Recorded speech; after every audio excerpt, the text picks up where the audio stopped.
Ever since a baby, I've been trying to get away, trying to lock in the guap, trying to block all the pain. I'm a blonde little boss, I'm on top of the game. I've been plotting a lot, now I'm tossing your bait. Yeah, my pops got caught, didn't lock them away. My mom fought hard, 5 jobs in a day. I'll be dropping the box, and I'm copping the pain. We out for the stars, we're a tropical place. Ooh, yeah, I'm spitting it heavy, the mission is steady. Your bitch is a jelly, I'm ditching the petty. You're digging for pennies, I'm itching and ready. I open my heart when I listen to Shetty. I'm bold like a boss, and I'm little like Debbie. I know it's a boss, I got Richard and Getty. I'm holding the guap, and I'm whipping the Yeti, yeah, Kari can play with advanced moves. I'm fucking my girl and her man too. I'm taking the ball like Durant do. My soul is the one that I can't lose. I soak up the sun like a sand dune. I'm holding up love with the bamboo. I'm rolling the blunt by the candle. Taking the game, running it back without taking a drink. Yeah, I'm the one and I'm making a wave. Rolling the blunt and I'm blazing a J. I'm escaping the brain, go straight for the cake. I'ma take to the bank, not taking a break. I'm made for the race, I pray for the day. I wake with a bake in a great estate. Welcome back to Yankee and the Brit. I almost called it MMA Underground, and I don't even host that one. So to the Yankee and the Brit, it's Thursday night football. We're here, and Maddie, every time that song's going, the rest of the verse just keeps going in my head after it ends. Yeah, I sit down and listening to it, and I realize that now I'm like, oh yeah, I actually know the words to this one now, which is fun to be able to actually go on for. But yeah, welcome everybody to the Yankee and the Brit. This is our NFL podcast. If you want our MMA Underground, that's Tuesdays, every Tuesday night. So always log in for that. MMA Underground and Taco Tuesday. You can't go wrong. Yeah, it's nothing can go wrong with that. Make sure to hit the subscribe button if you guys are here. If you don't follow us already, we've passed our 700 subscriber mark, Jay. It felt like we were at 699 forever. In fact, we got to 699 and then we went back down to like 695 and then we're back up to 701 now. So thank you everybody for liking and subscribing. We really, really appreciate it. And today, Jay, it's week 10 of the NFL season starts now and it's Thursday night football. And what a Thursday night game we are in stock for. Guys, listen in for more about our reactions to week 9 football, our week 9 overreactions, get in for our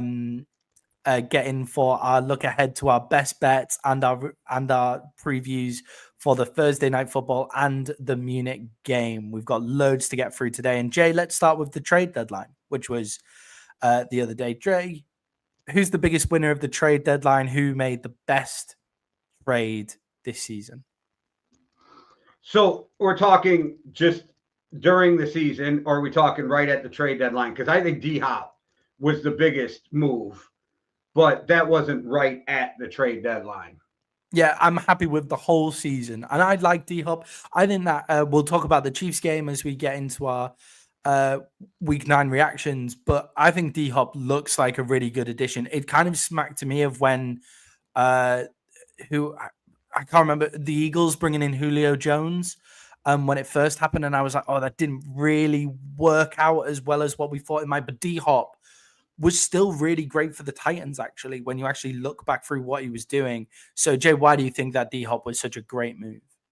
He just gives another element to that offense that it was missing.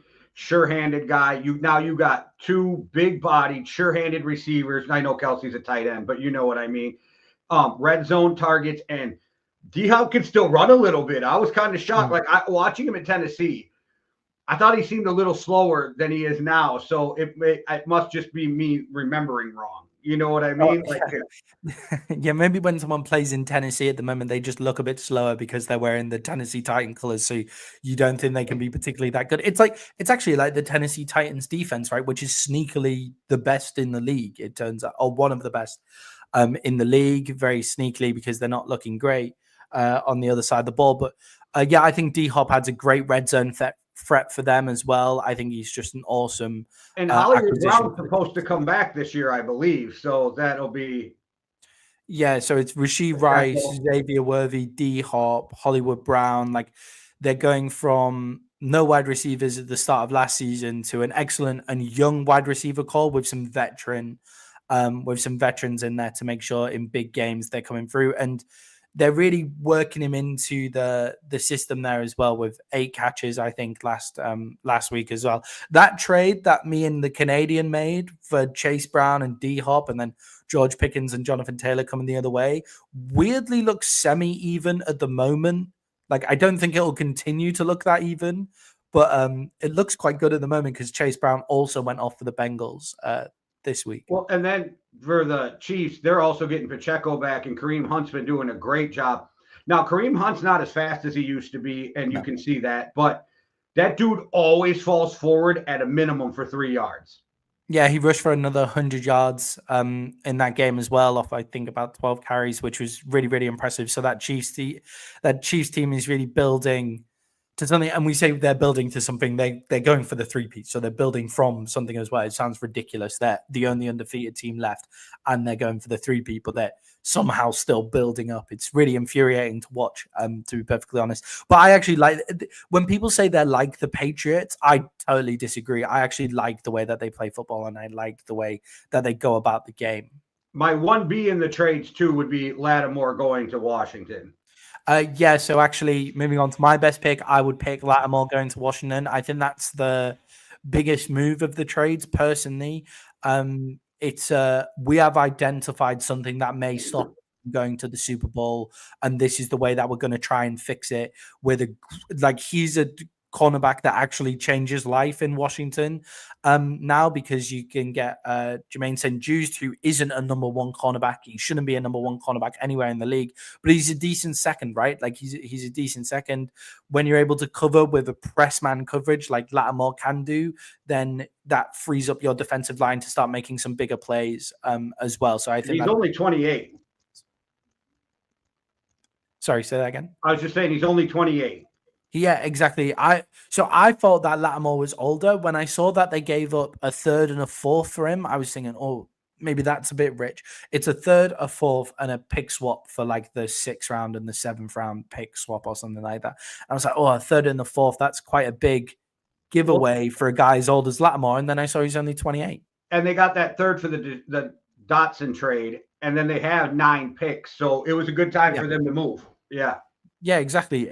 They've got themselves in a position. When you pick a Jaden Daniels and he makes the rest of your roster just look much, much better, then you can use your picks to go get better players. You can, and you're also able, they've loaded loads of picks for this year. So they've still got a 3rd round pick, which is where you get your next wide receiver from that can help out Scary Terry. It's where you can get your freak pass rusher from. Like they've still got a 3rd round pick in the bag as well. Yeah, so people forget like Daniil Hunter was a 3rd round pick. There is dudes, gems in the. Yeah, definitely. My kind of under the radar sneaky good trade on deadline day is he'll be playing tonight by the looks of it. It's Khalil Herbert, picking up Herbert for the Bengals as a 7th round pick. Like I actually think he's a back that gives them something a bit different than what they've got for the Bengals. I like what Chase Brown has been able to do this season. He's a big play kind of running back. Zach Moss, I think, has been disappointing for them. And I think Khalil Herbert takes that strain. And to only flip him for a 7th round pick makes me even more angry as a Cowboys fan that we have as bad a running back room as we do. Yeah, but you added a young receiver from a team that's rebuilding and didn't want him. But okay, that's just. Oh no, we're moving on to that. Yeah, I like Khalil Herbert. Jay, what is Jerry Jones doing? What are the Dallas Cowboys doing here at the trade deadline? What was that about? So we were all Cowboys fans were saying about how we want the Cowboys to maybe try and do something, like just get something here, because 3-5, not technically out of it yet. I wouldn't mind a player if we're building forward for a 6th, 7th round pick. Is all okay. Jay, they trade a 4th round pick for Jonathan Mingo, who is 23 years old, but what are the Cowboys doing with that? Can you see any logic to that move? Oh, no, because Dak's on IR, CD's hurt. Like, just go in and embrace the tanking at this point. Just fucking embrace it. I mean, Washington's running away with the fucking division because I think that they're going to win the division, and I think they're going to stretch it out. Now, the Eagles will poke around and keep it close throughout the year with wins, but I think they'll win it. And then it's really going to be super hard to make a wild card spot at 3-5 also. I'm almost like, Jerry, just embrace the tanking at this point. Yeah, with the NFC looking much stronger in that mid range. Like maybe the best teams in the NFC don't go up against the Chiefs and the Ravens particularly well. But in that mid range, like the NFC is much deeper this year. So you have the whole NFC West who are around 4-4, like 5-4. You have the whole NFC North who are above 500. Like there's no way with the team in its current. The other point is the Dallas Cowboys just aren't good enough to make the run that you need to do to get to that point. They're just not a good enough team right now, especially with Dak on IR. I know people are. I'm weirdly excited for Cooper Rush to come in and just play a bit of football here. I don't think he's going to be better than Dak, but I just like. Can we just see Trey Lance? Yeah, that's another pick, by the way. Another 4th round pick just thrown away because you refuse to actually play him. I would play Trey Lance here as well. I don't know what the Cowboys are doing with giving away a 4th. If there's a team that should understand the value of a 4th round pick, it's the Dallas Cowboys. Dak Prescott was a 4th round pick in the NFL draft. So just throwing away 4th round picks is incredibly annoying. I have no idea. Unless this is one of those trades where they're just building for next year. Yeah, exactly. Like Mingo might come out and be amazing next year. We do need a second wide receiver. So if he is that, then okay, 4th round pick, well spent. But there's plenty of wide receivers that come out in the draft around the 4th round that are, that might be better. That Mingo hasn't shown loads since he's been in the NFL. He's not even the best wide receiver on a really bad wide receiving core, and that could be to do with the Panthers, but we'll find out. I have a question for you though. Yeah, go for it. Does Dak's injury save McCarthy's job? No, I wouldn't. I don't think so. He's coming into the last year of his contract. There's a lot of really talented head coaches out there that I'm sure would love, offensive coordinators out there that I'm sure would love to come to Dallas and try and be the savior of the Dallas Cowboys. I don't know if that's true though. Like if you're one of the top guys, if you're Ben Johnson, do you want to deal with Jerry Jones? Yeah, I mean, it depends which jobs are out there. Like, obviously, the other options are the Bears, the Saints now, probably the Raiders as well. All not the best ownership groups. Yeah, it'd be interesting. Be interesting. I don't think it saves him. I think everybody's sick of just it's because he still keeps doing the little dumb stuff. Like he's a winning coach. Like no one takes that away from him, but it's the little dumb stuff that he continues to do. Should we just move on to reactions now, Jay, and react to the Dallas Cowboys versus the Atlanta Falcons game? The Cowboys lost that game 27 points to 21 after rallying at the end of the game to try and bring back some decency here. Jay, did Dak quit on his team? No, he got injured. Like, I don't find Dak to be a quitter. Like, I can say a lot of shit to beat up on Dak, but he seems like a pretty tough dude, loves his teammates, that kind of thing. I don't think he necessarily loves the Jones family. Like, I don't think there's the Tony Romo relationship there that there was. But I don't think he quit on his team. I just, like, what's scary about the injury is just non-contact. Yeah, definitely.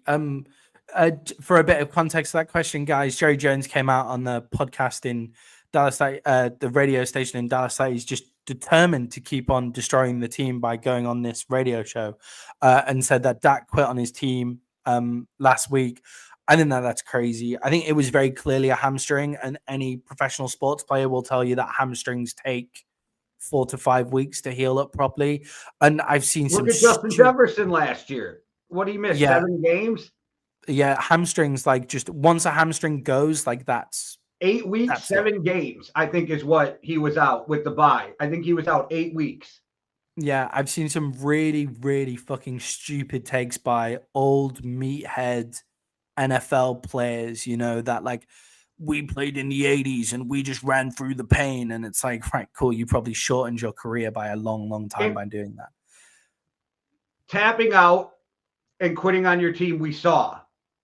Yeah. With the Colts. We did not, that's not what we seen from Dak. The dude, like, if you watch the slow motion, he didn't just make a face to make a face while throwing the ball. Yeah. He popped his hamstring and he's going on IR. That's like, once they saw he was going to IR, realized that he wasn't quitting on his team, like he is actually injured. And he had a wrist injury he was playing through. Yeah, well, he tore his finger on the actual football, which is a weirder, much stranger injury to take. He like ripped off the end of his finger through the laces, trying to throw the ball, which is a much worse. That's a weird one. That's crazy. But these all seem to happen in the same play as well, which is really strange. Yeah, But yeah, hey, a few we plays. never see Dak out for minor injuries. It's always major, which means he plays through a lot of shit. Yeah, and people saying that like, oh, he's Dak, he's only a quarterback.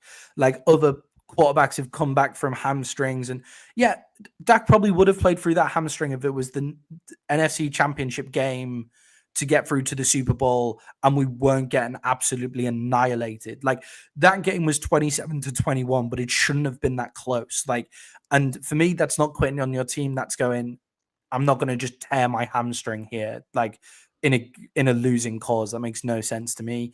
I just don't get those calls at all. Jay, the Cowboys actually had a running game for the first time this season. They ran for 70. Rico Dowdle ran for 75 yards off 12 carries. Why did the Cowboys not use that more? Why are you only getting 12 carries when it's 75 yards in 12 carries? That's a good return on your running game. And we know we're struggling in the offensive line. Why do you think the Cowboys went away from that in that game? I think what happens is they get behind, and then McCarthy and the team is just like, we got to catch back up, and they don't stay patient.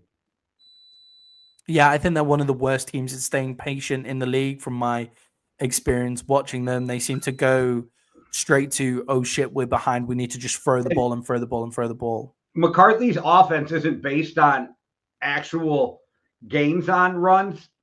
It's based on number of runs to keep defense honest. So it gets weird with him.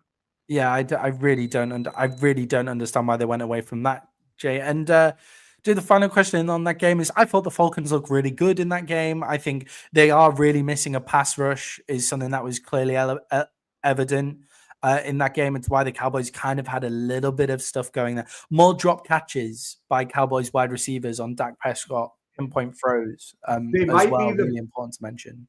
They might be the best tier 2 team in the NFL, right? Like yeah, that's what I was thinking as well. Jay, is Kirk Cousins and the Falcons, are they good enough to get to a Super Bowl, do you think? Not to the Super Bowl, but I think they can get to the playoffs and cause some problems. But wait for my overreactions. Maybe there's something about Atlanta in there. Yeah, I think they'll probably win their division, like just with the injuries that are hitting the Bucks. As well. But the Bucks are still playing really good football. We'll talk about them in a second, even with those injuries. But Atlanta, I just think they have a really nicely built offensive side of the ball, a really nicely balanced offensive side. If they could get a pass, I'm surprised they didn't try and get some pass rush at the trade deadline and just go all in and see. I can't believe Tennessee held on to Simmons, but that's a whole other conversation. Yeah, all the Giants holding on to Dexter Lawrence as well. I would have cashed in on Dexter Lawrence if I was the Giants. I don't know how true this is. I read an article that said they wanted 2 1s and nobody would hit that. Yeah, I would have expected him to go for a 1 with the way that he's playing. A 1 and a 2 maybe, which is rich money. But if you're the Falcons at this point, like maybe that's worth it. We shall see. Jay, should we talk about your Vikings getting the win against the Colts? What was the difference in the Vikings' performance this week compared to their previous 2 defeats in a row? Less pre-snap penalties, but there's still too many fucking penalties. And the Vikings upcoming game, any Vikings fan, be ready, because the crew on there is known for throwing flags everywhere. And the Jags and the Vikings are 10th and 18th or something in pre-snap penalties to begin with. The Jags are 10th. The Vikings are like 16th or 18th. There is going to be so many fucking flags in that game. It is going to be unbearable to watch. Yeah, the Vikings really need to clean up what they're doing, but I think they still just played a really good game. I think the defense was back making big plays. I think Joe Flacco had no time. That's a really good offensive line to go up again. So I thought that was the big difference, but they really need to clean up that side of the ball. It felt like another game. Sacks too. I don't remember, but they had 4 or 5 sacks in that game. Yeah. It was on the higher. It was on the higher side. I just remember because I was trying to trade for the There was Vikings like 3 at defense. the end of the game to put that game away. That's like what I remember is there was like 3 of them right at the end or something to put that game away. So Yes, sacks. 3. Yeah, 3 okay, so sacks. then it was only the 3 at the end, but they put the game away. And Jonathan Grenard is that everlasting pressure guy. He may not always get to the quarterback, but he's always at the quarterback, and the quarterbacks feel that through a whole game. That's like, and then we're seeing Turner come on, Dallas Turner come on. I like what I see on the defense. I think one of their problems was not having Blake Cashman for the last few games, and we had to play the long blonde haired dude. I just forgot his name right off the bat. Van Ginkel. We had to play Van Ginkel at inside linebacker, so having Cashman back will help that defense, moving him back out to outside. I do think one of the storylines from this game is, though, I'm actually glad Joe Flacco played that game. Yeah, one of the things that I was going to ask you is, were the Colts right to drop Richardson? Because I think yes, they were because right of what to he drop did, but it hurt their team. I think Richardson would have been more of a problem because of his legs. Yeah, definitely. I saw a few. Obviously, get your NFL information from memes. Everybody, that's a great way to get NFL information. But I saw a few memes about this, and it's the it was one where it was basically saying about know you're signing a really rough draft project because of his talents and his body type and all of those kind of things, and then make sure to bench him. Oh no, and then it's like, but we're not going to bench him when he makes a mistake, right? We're not going to bench him when he makes a mistake, and that's what's happened with the Colts. There, they've benched a guy that we knew was going to be a rough, we knew was going to be a project. I think they were right to bench him for that game. I hope he comes back for their next game. After seeing how Flacco looked After the game, they said it was still Flacco, but we'll see by Sunday if they change their mind. I'd be surprised. It was a really strange. He offers a different he offers a different dynamic to that Colts team, and Joe Flacco has always thrown interceptions throughout his entire career. Like he's not like some interception guy. They traded interceptions. Like, I don't even want to talk about that. Like, fucking traded interceptions. Like, what the fuck? And Sam Darnold, it just always with these. He doesn't have a ton, but these bad turnovers fucking kill me. Like, I think he's got 7 interceptions or something. Yes, Sam Darnold has really low. Sam Darnold is really low on turnover-worthy plays in the PFF thing, which I know you don't love as a thing. It's helpful for this particular thing, but the turnover-worthy plays from PFF with Sam Darnold is actually really low. But the turnover-worthy plays that he does throw is just straight to cornerback, so they're just going to intercept them straight away. Like it's like right into the breadbasket of cornerback. Dak has the same weird problem where it's like he makes good throws a lot of the time. It's just a misread to just fire it straight to a safety like every single time. For the Vikings, it doesn't help that Jordan Addison's dad turned into fucking OBJ's dad. Just shut the fuck up, dude. You don't play. Your kid's an adult. Shut the fuck up. Yeah, and it's like Justin Jefferson showed that he's the best wide receiver in the NFL last week. Well, he was trashing Darnold. Like, you're trashing your kid's quarterback. Shut the fuck up. Yeah, Jordan Addison had a big game with a touchdown as well. Like,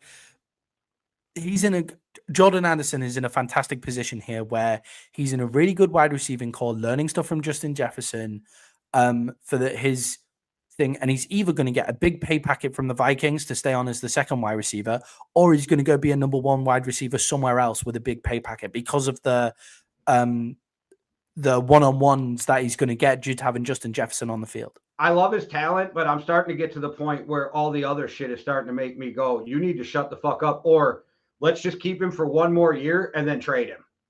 Yeah, definitely. It kind of reminds me of the Jamar Chase, T. Higgins wide receiver stuff here, where it's like T. Higgins probably could be a number 1 wide receiver in a lot of other NFL teams. However, how much is he a number 1 wide receiver because he's getting always the easier part of coverage and I'm sure we'll find out with Jordan Addison at some point. When when Justin Jefferson was down, Jordan Addison looked really fucking good. So He did. like It's he's just a number I don't one wide mind receiver. his shit so much. It's but now your family's involved. Like, Yeah. come on. Like, you need to go tell your dad to shut the fuck up. Yeah, definitely. Jay, a game that we've already mentioned here, the Chiefs versus the Buccaneers. The Chiefs get an overtime win. I thought really great to hang in there from the Bucks. Do you think they should have gone for the 2-point conversion at the end of the game? We can second guess, but no, because I think they don't. If you don't get it, then you lose the game, right? But I don't know. Like at the end of that game, I did say though they left Patrick Mahomes a lot of time, and it was only 20 some seconds, but Yeah. they had timeouts and shit, and I was like, I don't know, you have Pat some time, but Yeah, so that's what a lot of people are saying. The way that the Chiefs defense plays so a lot of people were saying, how can they not go for the 2 points at the end of if the they way would that have that had it Chiefs down to defense like plays in the 10 red zone? seconds, then you go for Yeah. the 2-point. Yeah. Yeah, they shouldn't have. They should have played. That They had timeout. one play, and they took their timeout too early. Yes. Like they took their timeout too early. They could have ran one play and then gone again. Like when you're there. Obviously, in hindsight, it's much easier to say that and those kind of things. The Chiefs' defense in red zone is absolutely zero guarantee of a 2-point conversion as well, which is really important to mention. And then Pat Mahomes had 22 seconds, 3 timeouts. The new kickoff rules take you out to the 30. Harrison Butker, although he's in my opinion, a total scumbag, is still one of the best kickers in the NFL. Only my opinion, guys. You're all entitled to your opinion. I think he's a total scumbag, but that's fine. He's one of the best kickers in the NFL still. So what? Pat Mahomes has got to get 30 yards in 22 seconds with 3 timeouts. Like that's what he's got to do to go and win the game. So I think they did the right thing, bleeding the clock down, taking the points to take it to overtime. And look, you saw Baker Mayfield's reaction when the coin flip went up. Yeah, I kind of felt that way though. Like if the Chiefs got the coin, I felt like the Chiefs were going to win either way. But I thought, oh, if they get the coin flip, it's over. Yeah, Jay, are the Chiefs the most diverse team in ways to win in the NFL? Like, so the other night they just decided we're just going to metronomically run this ball down the field, and we're just going to play time of possession defense. Look at you metronomically, like big words. Fuck. It's the language that we invented, Jay. So I better have a decent. I don't know. I just remember once my speech teacher said, don't use a $10 word when a $2 word will work. Yes and no. Yes, because they can win a ton of different ways. No, because without Patrick Mahomes, you're fucked. Yeah, exactly right. Also, without Andy Reid, you're fucked. And Patrick Mahomes is playing on a sprained ankle, and I think he hurt his foot, is what it looked like in the game, too. Yeah, I always wonder when you see Patrick Mahomes get hurt with the state of the division right now, when is it just, let's just put Patrick Mahomes on ice for a little bit? I think with a guy like him, you just got to trust his judgment. Yeah, definitely. And he knows. But yes.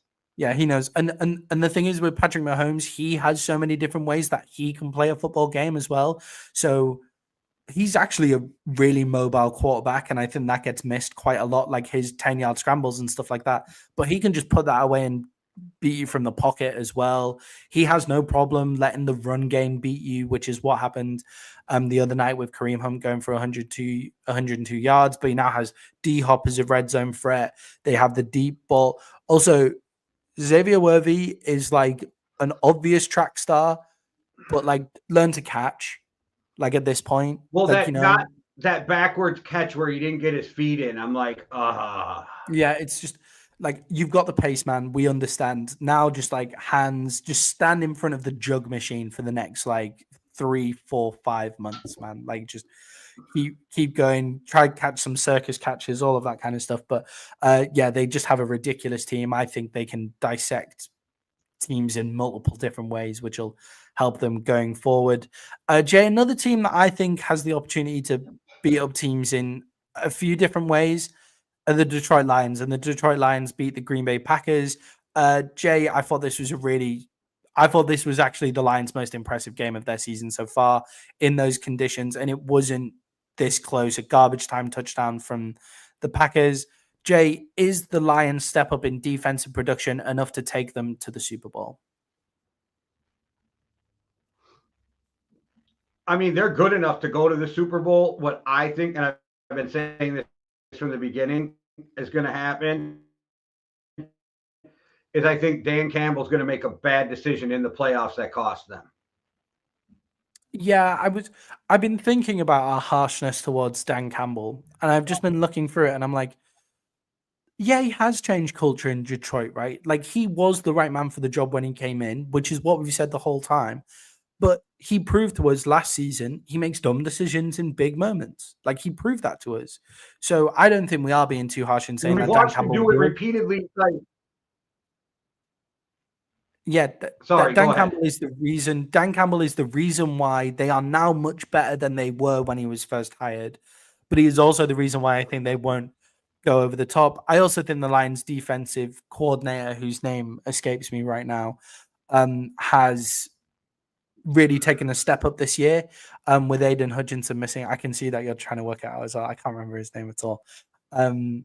But yeah, I think with Aiden Hutchinson missing, I think he's taken a huge step up, and I think it's really impressive from the Lions. Jay, where should the Packers go with Jordan Love and just this general young core of Packers team right now? How should they feel about their team, and where should they be going? I don't know what time. At what point do you let Jordan Love sit and heal, and then I think he's just. I just think this is who he is, though, and I think this is what you're going to have to deal with through his whole career.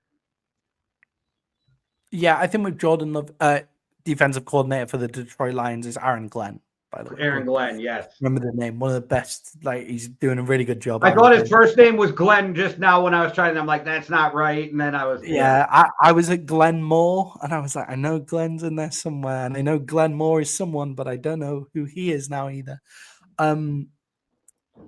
But yeah, I think the Packers with Jordan Love, I think they need to get used to this idea that he's just really inconsistent just because of his throwing style. That's just the player he's going to be. He might have stretches like he had last year where he just played 8 really good games of football, like the whole way through. But the last 4 games were all Aaron Jones. Yeah, the Cowboys in the Cowboys playoff game, Jordan Love's throwing style and how irritatingly accurate he was in that throwing style made it impossible for him to get sacked by any of the Cowboys defensive line. But then Aaron Jones obviously tore up everybody else as well. But it just means in pass rush, you're having to send extra plays because you just can't get to Jordan Love because he's just throwing on the back foot. But when he's not being accurate, that's not a problem. You're not worried about that then. Just pressure him so he has to throw off his back foot time and again, which he will do. He's shown us he will do. And then that leads to turnovers. It leads to lack of accuracy. I genuinely thought the Packers looked a bit more promising with Malik Willis there. And I don't know whether I expected them to be worse with Malik Willis than they were with Malik Willis, which I imagine that is what it is. It's his but legs. I think Matt LaFleur is a good enough coach where if you're playing inside his system, you'll do better. And I don't think Jordan Love is playing within his system right now. Yeah, and Willis, it's his legs. Like, I didn't see anything with his, like, yes, he's got talent because he's in the NFL, but I didn't see anything with his arm besides the fact the kid has a strong arm that made me go, whoa. But his legs are so dangerous. Yeah, definitely. He looks like the player that we thought he was going to be coming out of the draft when he was out there. And if I'm the Green Bay Packers, I'm agreeing with you. The division is super strong this year. Jordan Love got hurt early on and is still not right. I would be tempted to sit him down, play with Malik Willis, see how far you can get until he heals, and just acknowledge that you're probably not going to win the division with Jordan Love on the field either. So you may as well try and get into the playoffs with Malik Willis. And I mean, they looked good enough with Willis back there to make the wild card games while he was back there. I mean, undefeated with Malik Willis in the team. So that's what I would do. I think if it was me. Jay, that's the end of our reactions to week 9. And it's now time for some overreactions. Segment 3 of the show, our week 9 overreactions. Jay, overreaction number 1. Go for it. All right. This week's game in Germany will set the NFL back 5 years internationally. Like that one. We'll talk about that when we actually get to the game. I have a very similar point of view there. Jay, my reaction number one here is the Titans are a quarterback away. The Titans have an excellent defense. Tony Pollard is running for about 100 yards a game. Second most rushing yards in the NFL, Tony Pollard. I didn't see coming. Thanks very much, Dallas. Really appreciate it. They have some. They only need to. Okay, maybe they need some wide receivers there as well. But then they're a quarterback away. If they can find the right quarterback in the draft, yeah, I think they'll be a really good football team. To just piggyback off your point, this is why I think the Vikings after this year need to franchise Sam Darnold and trade him for 2 seconds. Yeah, that would be a great move. Actually, I think the Titans would look pretty decent with Sam Darnold. Giants, Titans, like Panthers. I can keep going. There's teams that are getting. Whoever misses out, never go back to the Panthers, but there's teams that, and just you don't have to go give me a first and a third or whatever. Give me 2 seconds, a second and a third, whatever. Franchise him, trade him real quick so that never even hits your books for the franchise tag, and go. You know what I mean? Yeah, whoever misses out on the quarterback that they want in the draft, and this. I've been watching some of the quarterbacks in this draft, Jay. I don't see the hype really with a lot of them as I'm going through. There's like 2 guys who might, and then you're like, whoa, okay. Yeah. So whoever misses out there, Sam Darnold, I think would be a good place for them to go. I also think, well, we'll see what happens with Anthony Richardson, people like Bryce Young, like those kind of players. Justin Fields, obviously, in the Steelers as well. Like, I think they're a good quarterback away from being a decent team. I think they're a really excellent quarterback. If they find an excellent quarterback in the next couple of drafts, then I think that they could go back to being one of the elite teams in the AFC as well. I think they're really good. Jay, what's overreaction number 2? Shane Steichen is overrated, and he is not an offensive genius. Yeah. Shane Steichen is a strange evaluation, isn't he? Because the Eagles took a drop off when Shane Steichen wasn't there. But now Kellen Moore's there and they're looking good on offense again, you know, and getting back to it. And then the Colts haven't looked good at offense at all. Yeah, difficult for Shane Steichen that. Jay, mine is also coach related. Cliff Kingsbury will get the Raiders job next year. I think Antonio Pierce is going to go, and I think Cliff Kingsbury will be the Raiders hire for that team. A lot of just hire the fanciest offensive guy that you can. I think Ben Johnson will probably go to one of the more desirable jobs that are out there. Then you go get an offensive mind like Cliff Kingsbury in Vegas, and I think that would be a lot of fun. So, from what I understand, Kingsbury's making $5 million being the OC. If I'm him, unless you back that Brinks truck up, I'm not going to Las Vegas. I'm not going to that shit show. I might pull a Ben Johnson and go, you know what? Thanks. I'll do the interviews because that always keeps your name in it. And then I'm just going to be like, thanks. I'm going to stay right here in this wonderful situation until I get to a team I want. But there is only 32 of these jobs. So if he takes it, I wouldn't be mad either. Yeah, it would be. I would stay at the Commanders if it was me as well. If I was getting paid $5 million, like that's enough, you know. I'm never going to need more than that in my life going forward. Just for when Fox comes a knocking, Jay, that's the number that we can kind of put ourselves at. I'd say maybe split it between us, $5 million a year just for the show. You know, $2.5 million each. I don't think we'll need much more than that. I'm good with that. Yeah, I'll be good with that too. Jay, what's your third overreaction? Kirk Cousins should be in the MVP conversation. Yeah, 100%. I agree with you on. On that one. The big lights were on him in that first week of the season where he looked terrible. Everybody was like, "Kirk at the Falcons, how's he going to look?" And then it's almost like nobody has watched him since. Yeah, it did. It took him 2 or 3 weeks too, and then. I think part of it is he's not used to that weird pistol offense. I still don't like watching it. It's weird to me. And then you make your running back line up even farther back with no lead blocker. It's just a weird situation. But they seem to be figuring it out. But I think their biggest change was they kept doing a fucking zone blocking scheme when every one of their offensive linemen were drafted to be in a man-to-man blocking scheme. So they went back to man-to-man blocking, cleaned things up. I think that was a big change for them. And I don't think people realize Kirk's pretty much the same Kirk he was the last couple years in Minnesota.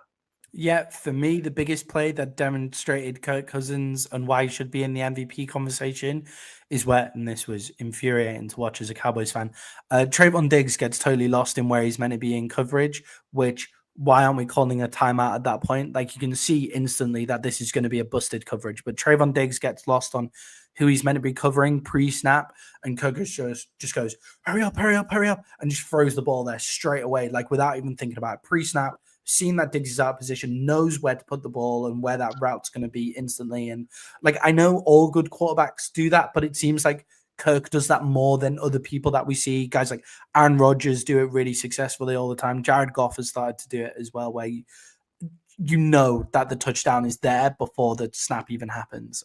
That's why Kirk is so brilliant. Jay, for me, the Cardinals are the most fun team in the NFL. The Arizona Cardinals are the most fun team in the NFL because you have no idea what you're getting from them each week. Like Detroit, cool, you're putting up 50 points a game on teams. So much fun to watch.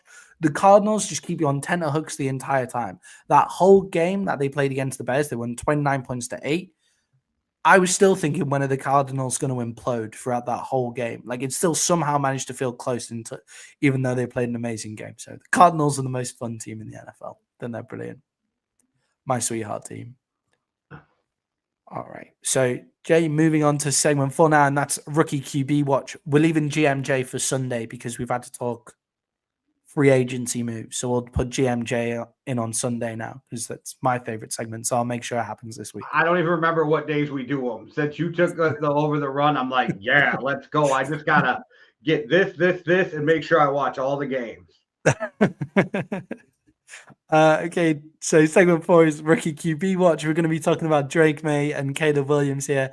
Jay, is Drake May good enough to be the Patriots quarterback for the future? Well, he better be. But yeah, he looks like he might be. So they got to put some talent around him before we know for sure. And we know this happens with quarterbacks. It happens with pitchers in Major League Baseball. Let him get a cycle through and see if teams pick up how to stop him. But he looks better than I thought he was going to with the shit team. Yeah, Drake May, I think, is playing some really amazing, and it's also very entertaining football in New England as well, which is impressive with how bad New England are. I don't give him the credit, though, everybody's giving him for that touchdown at the end of the game because, like, bro, you had the ball for 11.8 seconds and then just lofted it up while you were falling. Oh, I think he threw it up with anticipation, but yes, I agree with you. What I do give him credit for, Jay, is running for 95 yards off 8 carries. He also threw for 206. So, like, it's a 301-yard game in total scrimmage yards and stuff like that. I think that's ridiculously impressive for a guy like Drake May on that team. I think it was very impressive. What I do think is he looks like what Will Levis looked like when he came in last season. That's my comp for him right now is Will Levis, but last season's Will Levis. So exciting, fun, loads of fun to watch. Could fall apart at any moment with some poor decision making. And Jay, Caleb Williams, can Caleb Williams salvage his rookie season? No, okay, this is just the season, not his career. No, I think they're in trouble on and off this year. I think we'll see flashes from the kid, but yeah. I think he tries to get away with too much, and at times it's going to catch him. And I still don't think that the Bears put him in a position to succeed. Yeah, I agree with you. I think with Caleb Williams here, he is clearly good enough to play in the NFL. Like, he is clearly a good enough quarterback to play in the NFL. What he needs to eliminate is what he did in college the entire time, which is trying to win the game on every single down, right? Cool, it's 3rd down and long. Try and be Superman. No problem with that. 1st and 10, throw the fucking ball away. Like, is what he needs to learn. Sometimes on 3rd, you just need to throw the ball away too, right? And just punt and live for another day. Yeah. Or make sure that you don't get knocked out of field goal position, but just like towards the end of the game, 4th downs and 5s or whatever. So I think I've seen enough from him to say he just needs to eliminate that part of his game, and I'm sure he'll be fine. Matt Eberflus has lost the locker room clearly. When you ask your wide receiver, has the coach lost the locker room, and he says, "I want to say no," you know that means he's lost the locker room, right? It's like if you're talking to your partner and you say, like, "Do you still love me?" and they say, "I want to say yes," that it's over. Like, it's over. You know. That's hard. Yeah, I got you though. Oh my Yeah, god. I've never known that feeling. Obviously, I'm not using this as any therapy or anything, but I'm sadly. just saying, as somebody who's been married for 23 years, that would just like that'd be gut wrenching, right? Like, oh my gosh, I want to say yes. Okay. Yeah, but think about it as like think about it as the head coach there. Your wide receiver is saying, "I want to say no." It's clear that he's lost the locker room. I keep him until the end of the season just to keep some stability in the organization. I think you're going to see a lot of teams dumping early this year, though, to get a jump on all the coaches that are still out there right now. Yeah, make sure that you are in the good position to get Belichick if that's the position that you want to go. Ben Johnson. What the Bears would be good in doing is going for Ben Johnson because it also weakens the Lions if they take Ben Johnson, right? Is backing the truck up to Ben Johnson. Yes. Yes. And if you don't get Johnson, I do think Belichick and Josh McDaniels come in there together. That's a good thing. And I have a feeling if Belichick goes somewhere, his offense coordinator is going to be Josh McDaniels. I do. And so I think like that's a recipe to win. So you got a good defense. Belichick's going to make that defense better. And then they're going to teach Caleb Williams how to not lose a game and to just win when it's his time. Like me, I always say this to my wife, and a lot of people get in trouble with this. Quit giving a fuck when it's not your time to give a fuck, right? If it's not your turn to give a fuck, don't give a fuck. With Caleb, you got to teach him, quit trying to win the game when it's not your turn to try to win the fucking game. Like, we'll give you that at the end. Just play in the system. And I think Belichick and McDaniels could do that. So we'll see. Yeah, and he ingrained those bad habits in USC. Like, those bad habits came with him to USC, and he never got rid of them because his offensive line was always garbage. Like, his offensive line was terrible. So it was make these plays go crazy, win the game. You're also one of the best athletes on the field whenever you're playing most college football teams. If you're Caleb Williams, right? You're in the NFL now. Learn, like, win the game. Like, I'm not a QB wins person myself, but it is very helpful to be able to win fucking games as a quarterback. Like, that's the way that you should be playing to win the game. So yeah, I think just Caleb so everybody Williams knows that was a veiled shot at Jalen Hurts, but okay, go on. Yeah, it's in the hope that Hitman's watching. Obviously, after our talks, I should have put the Eagles Jags in our reaction. We'll just talk more about the Eagles on our predictions on Sunday. I'll make sure to save some time for that then. But yeah, Caleb Williams, I think, is more than good enough to save his NFL career. I think he'll be totally fine. I just think this season might be winding down for the Bears, which is strange to say because they're at 500 and they have every chance of going on and winning games, and they have a good roster. They're playing decent football. It's just the past couple of weeks have been really tough for Caleb Williams. And when you have a defensive coordinator as the coach, that can sometimes happen. Jay, we're now moving on to our Week 9 awards. This is where we give our MVP for Week 9 and our rookie MVP for Week 9 as well. We do this every week. Jay, who's your Week 9 MVP? Derrick Henry going to 1,100 yards in 9 weeks. Yeah, Derrick Henry has been absolutely insane. I'm excited to watch him tonight.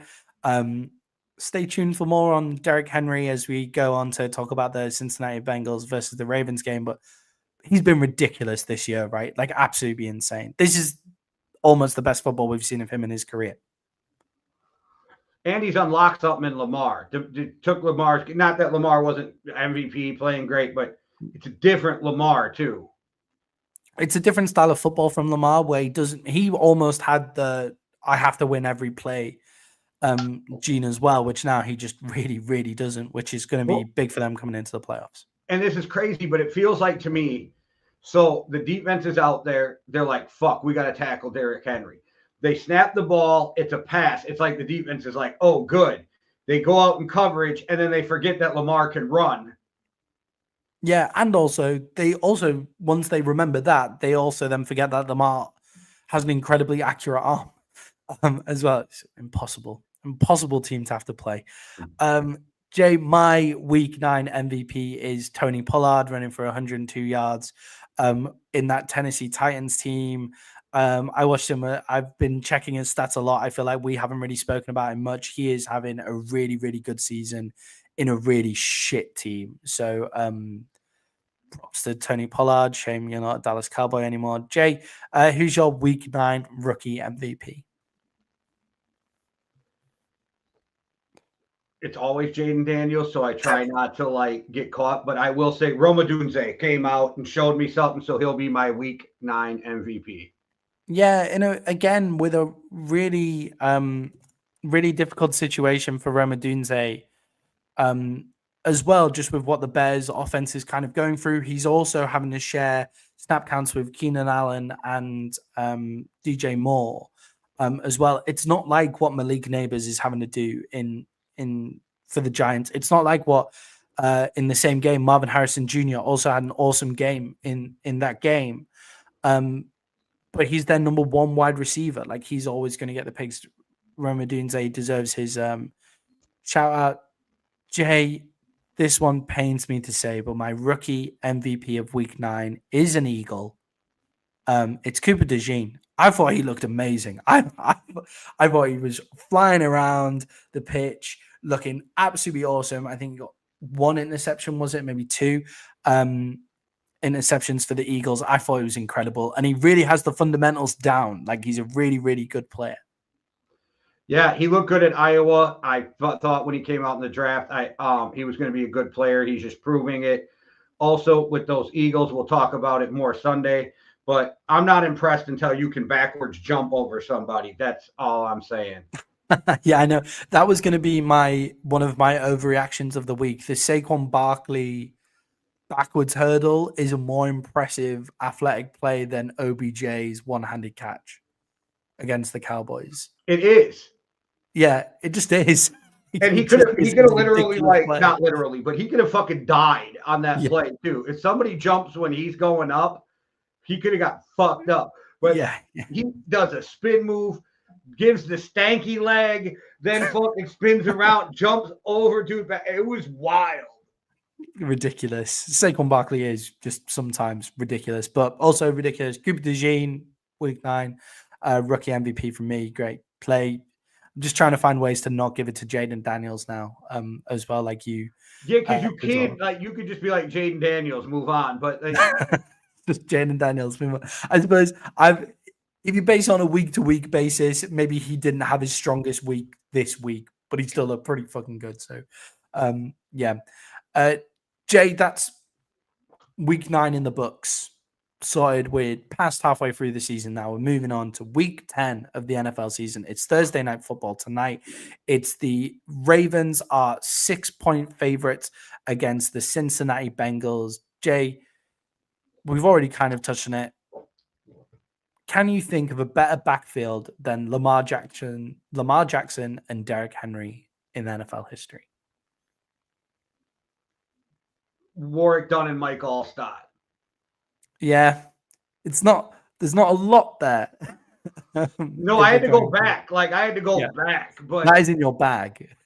Yeah, there's not many. Like that. Yeah, it's like, I suppose how you look at it, right? Mike Vick and Shady McCoy, maybe. Yeah, that's who I was going to say. That would have been my one. That is more comparable.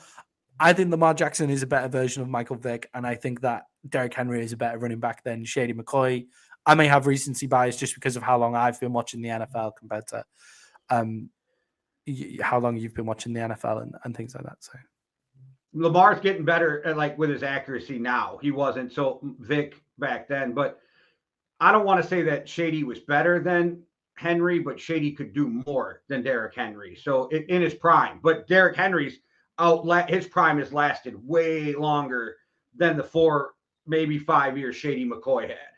Yeah, it's like when we talk about best running backs in the NFL right now, it's obviously like CMC, um, Saquon Barkley, Derrick Henry.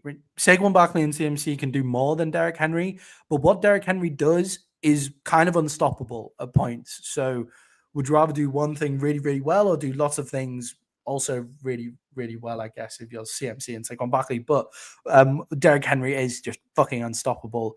When he gets there, they're definitely the best backfield in the NFL right now. They're absolutely awesome. As you say, Derrick Henry is already at 1,100 yards, Jay. But will the Ravens defense continue to be an Achilles heel? They've had a slight turnaround. They were really good against the Broncos, but throughout the season, they've been pretty weak.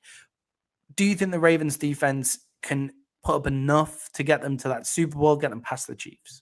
I think they should have been in on a pass rusher, make life easier out there, but they didn't before the trade deadline. We are in the point in the NFL, though, where you can win without having a top defense. You just have to have a mid-level defense to win a championship if you can score enough points. Yeah, the words defense wins championships no longer applies to the NFL. It's very helpful. It's not a coincidence that most of the time the best defenses do tend to go to the Super Bowl. It's not coincidence, but you no longer need defense to win championships. If you have a running game like they have, then your defense can just spend so little time on the field that it doesn't really matter. That I was surprised that they weren't putting in more for Zadarius Smith or Trey Hendrickson. I'm surprised is still a Bengal. I think that shows that the Bengals still think that they can make it to the Super Bowl or make it deep into the playoffs. At least the fact that Trey Hendrickson is there. There's a few pass rushers like Brian Burns being a giant. I know he just became a giant. I find it still surprising that he is a giant now. Make back some of their trade value there as well. I was surprised. I think they might struggle tonight. And Jay, that's because did Joe Burrow remind us that he was considered a top 3 quarterback in the NFL very recently, top 2 in some circles as well. He's now thrown for 5 touchdowns in 2 games this season. Yeah, this last game was against the Raiders, so I'm not sure. I want to see something tonight. I don't have a lot of faith in them, and I'll just jump to it because I'm taking the Ravens minus the points. Yeah, I found this game quite difficult to call. I think that the Bengals offense is starting to tick. I think the Ravens defense is weak. So I'm actually going to take the Bengals, not to win, but I'll take the Bengals to be within 6. I've realized what my betting stuff is now, Jane. I'm just terrified of big point spreads. Like I just take I don't know what my weekly was, but I went 3-0 with my lock pick, so that made me happy. You did. Yeah, your weekly was also good. It was 9-6 in the weekly. Jay, you've passed me now in best bets after your 3-0. You've gone past me. You are 17-10, and I'm 16-11. So you're 1 game ahead now in the best bets. 2 after as well. Tonight. Yeah, let's see where we're. Oh well, is that going to be one of your best bets? No, that's not one of my best bets actually. Yeah, I jumped the gun on that. Yeah. It was in the mix, but it's not. Yeah, I'm not confident on this one. If it was me, guys, I wouldn't bet on this game. It's funny too because I looked earlier today and saw 5.5, and then now you have 6, and I was like, ooh, it did make me the half a point, made me kind of pause a minute. Yeah, yeah. If I'm betting on this game, I'm betting on Derrick Henry to go for over 100 yards, and I'm also betting on Joe Burrow to throw for over 250. That's like where I'm at on this game. This is going to be a Prize Picks. We need a sponsorship. Yeah, this is going to be a big points game here. Jay, we also have the Munich game, the Germany game. Is that really a game? Like, do we? Yeah. Will you be waking up for it? I'll already be awake because it's 2:00 for me, so that's fine. But I'll catch the end of it because I get up for the show. But no, I won't be up for kickoff. Jay, the Giants in that game is 6.5-point favorites, and are the Americans still really holding a grudge against the Germans for the 1940s? Because I can't think of what the Germans have done to deserve this. I like sauerkraut. I don't know. Kielbasa kind of sucks balls, but I think that's more Polish.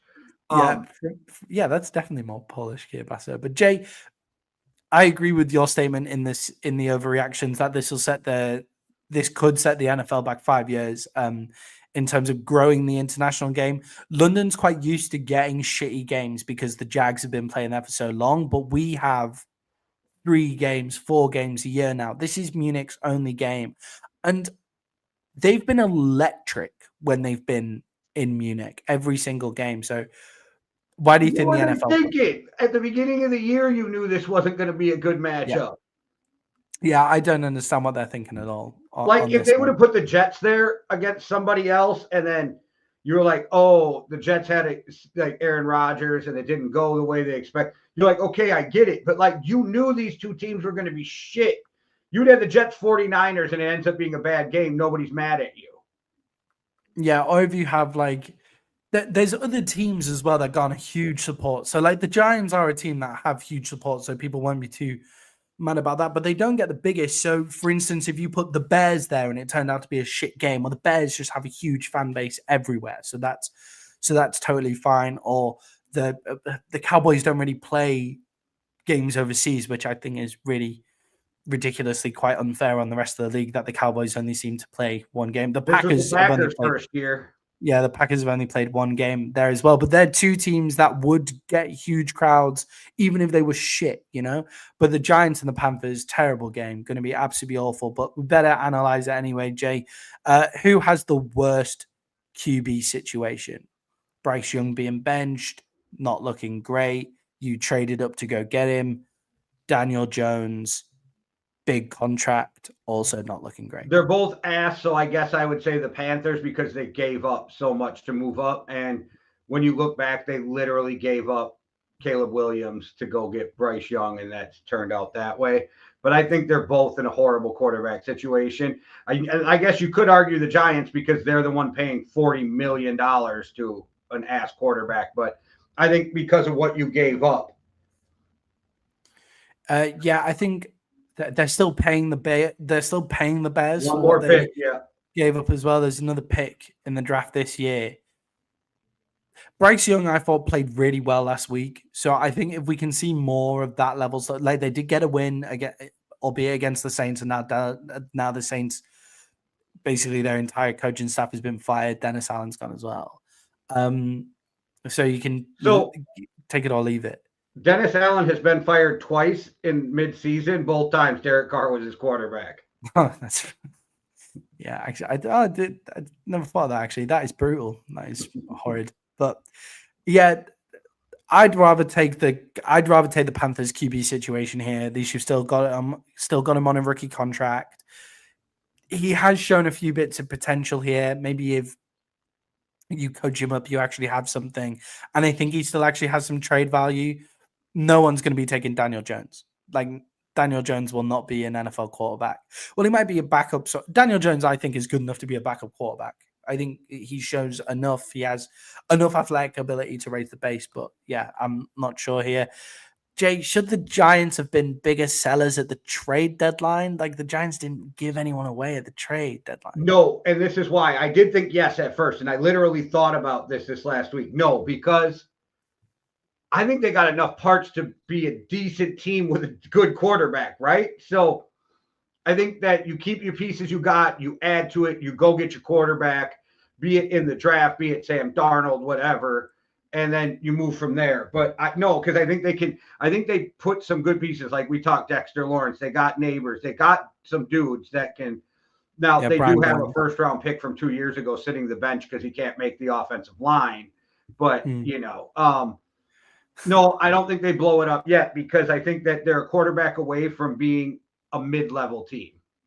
Yeah, I think Brian Burns as well. Sterling Shepard had a good game at the weekend. Who is Singletary running back for the Giants at the moment? Who's looked? Oh no, Tracy Jr., right, the rookie who looked pretty good actually, as well for the Giants. So I agree with you.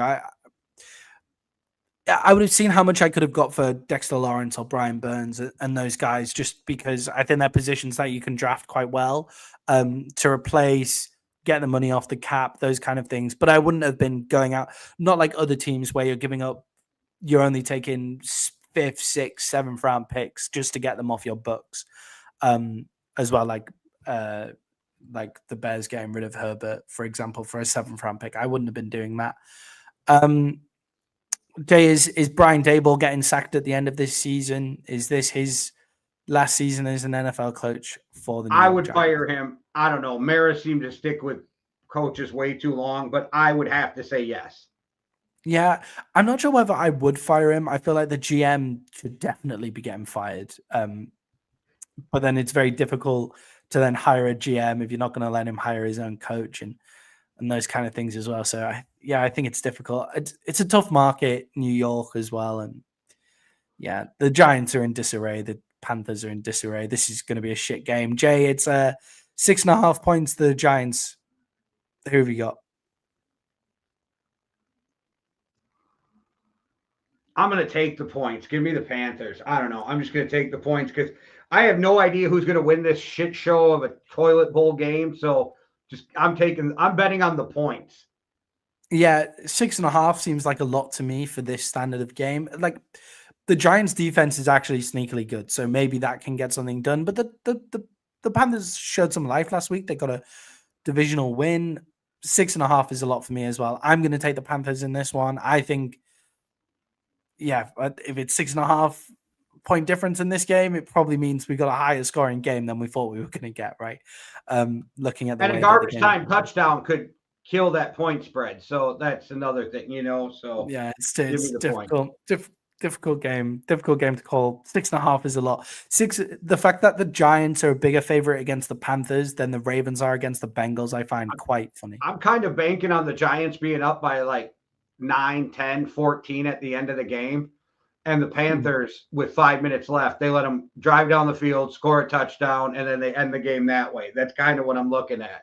Yeah, the classic prevent defense coming in to save bets with the points everywhere. Yeah. Jay, our final segment of this show before we go away and everybody gets ready for the late night game. Well, it's not late night for you guys; it's just a nighttime game for you guys.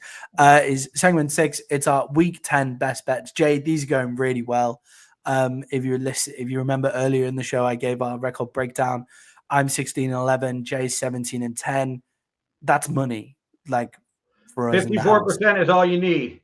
Yeah, that's doing pretty well in making money in the house there. Jay, who's your first best bet this week? Jeez. Bills minus 3.5 over the Colts.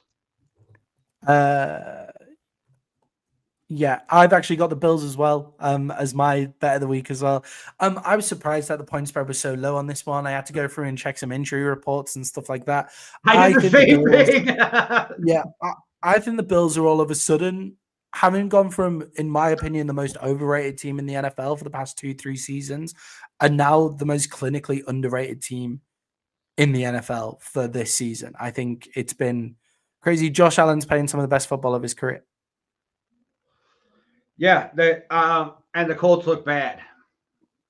Yeah, the other side of that bet is the Colts look really bad, no matter which quarterback they have in there as well. And if I'm the Colts, I'm running a guy called Jonathan Taylor a bit more. Like, have you ever heard of him before? Taylor. They tried to do that last week, but somebody shut that shit down. But I don't know. Yeah, the Bills' run defense isn't as the one thing I would say is the Bills' run defense isn't great. So maybe that's what they're saying. The Colts can but run the ball a lot. They're going to get 1 or 2 turnovers, and yeah. Maybe if they just take the ball completely out of his hands. So that's also my first best bet of the week as well. Jay, who's number 2 for you? So for this one, I had to go look and see if Kirk Cousins was kidnapped or something. Give me the Falcons minus 3.5 over the Saints, because I thought maybe Kirk Cousins got kidnapped or like something. I don't know what the fuck that spread's about. Yeah, Jay, my second pick of the week, best bet of the week as well, is also the Falcons -3.5. Just a reminder, guys, we don't show each other these before we start ever. We actually like it when we're a bit different because it means you can either extend points or catch up on spreads and all of those kind of things. And Maddie likes to do passive aggressive shots in the comment. Like he doesn't go. So I don't know what it was like for you the first season. I don't know if it was something you had to get used to or how like wild that conversation can get because I don't know. Like, because Hitman can bust balls with the best Oh, of them. yeah. The Canadian's a shit Yeah. talker. Like, I don't know if it was a shock to you or not, but Maddie's gotten better at these veiled shots. Coming by the British subtle shots, like polite shots, like we're going through these I things. know you guys are quarterback stat guys, but like, yeah, the quarterback win guys. That one, yeah. Guys, yeah. I'm just watching too much American TV shows now, Jay. That's the thing. Yeah, I was surprised by this one. I can only assume it's because Drake London and Kyle Pitts are questionable, but then Bijan Robinson isn't, Darren Mooney isn't, and the Saints are terrible. So I don't get this one. And Kirk Cousins can throw to anybody. He proved that over the last 6 years. Yeah, and it's also I guess the new coach boost in the Saints could be a thing here, but Do you 3.5. I have Kamara in one of my leagues, and he is projected to have 22 points against the Falcons. Yeah, that's insane to me. I mean, the Cowboys ran for 75, like Rico Dowdle ran for 75, so maybe not crazy, but the Falcons actually have a pretty sneakily good red zone defense. They're a very bend but don't break defense at the moment. They're not conceding loads and loads of points. And they have the ability to just keep the offense off the field as well. Your offense off the field with. And Kirk can come back and win games. We watched him do it 11 times in a season. Yeah, 3.5 points feels very low for us here. Jay, I'll be interested because I also had this down as one that you might bet with me here as well. Who's your third best bet of the week? I got the Jets -1.5 over the Cardinals. Yeah, it was either the bet that I'm going to say is mine that I thought you were going to make, or I was looking at that one. I'm not betting on the Jets anymore, and I'm also not betting on the Cardinals anymore. Like, it's not happening. Like, they're not. I'm betting on neither of those teams, so I'm not touching that game. I think the Jets win by double digits. Yeah, I think the Jets, if the Jets played like they did last week, the Jets offense started singing. It was going to happen at some point. But what Hassan Reddick came to the party last week as well, which is really important. And the Cardinals offensive line isn't great. So it could be the same style of win that they got over the Texans last week as well. Jay, my third best bet of the week, I'm taking the Lions at 3.5 over the Texans. The Texans are still a very injured team. I almost did, yeah, but it's one of those games where I'm like, can this be the trap game for the Lions? Yeah, it's weird saying the Texans are a trap game team. It's really strange because obviously they have a good record. They have a good team. It's just because the Lions have been beating up on everybody. Are they feeling themselves? Are they like and I'm not saying it has to happen, but most teams that go on that big of a streak hit a wall with somebody and they lose a game that you're like, how the fuck did they lose that? Like the Chiefs are going to lose a game this year to a team where we're like, how the fuck did they lose to them? Yeah, or the Cowboys against the Cardinals last year, early on in the season. The Ravens twice this year to the Raiders and the Browns. The Browns one was a bit of an anomaly because Jameis Winston just had one of those games where he went insane. But the Raiders is a better example of what you're talking about. So yeah, maybe a bit of a banana peel here, but I just think the Texans offensive line, especially the interior there, is too beat up at the moment. And yeah, Nico Collins is coming back. So you have Nico Collins and Tank Dell now, which is good for them. Well, but the Texans offensive line is great at run blocking. They're just not good at pass blocking. Mark, what's up? Yeah, maybe run Joe Mixon more. If you're the Texans, run him even more. Like, it's not like Bobby Stoic hasn't been giving him the ball, but it's like he feels like he has to give it to CJ Stroud, and it's like, no, if it's working, just keep running. Just keep going. So that could be a big game. Season, the Vikings and the 49ers some years back, both won a game with their quarterback only throwing 8 times. Remember that. It's just that, yeah. I like this one. I think if everything goes well, like if everything goes the way it's meant to go, the Lions will beat a 3.5 point spread against the Texans. As you say, there's potential banana peel ability on this game. Hopefully our picks will go well. If you've been following our best bets this year, you're doing quite well. Like, let's just put it that way. If you're following our best bets this year, I feel much more confident this week, Jay, with the fact that last week you bet against every single one of my bets when we were doing the plays, which was made me feel quite nervous going into the week. And I was right to be nervous. I only went 1 and 2. But yeah, hopefully this week, Jay, will both go 3-0 because I like our chances here. But yeah, that's it. Enjoy Thursday Night Football, everyone. And Jay, send us out. All right, everybody. Thanks for watching. Make sure you tune in Friday morning because they got real life shit going on again. So there will be the College Football Junkies with Mark and Montana on Friday morning. Every Tuesday, MMA Underground. And then soon, basketball season's long, so they're waiting until they get a little into it. But soon, they'll be back with Well Beyond the Arc, so you'll be able to get all your basketball info too. And you'll get to see Montana and David both blow the Lakers. Okay, anyway, thanks for watching. Hit the like and subscribe. One world, one love. Deuces. Cheerio.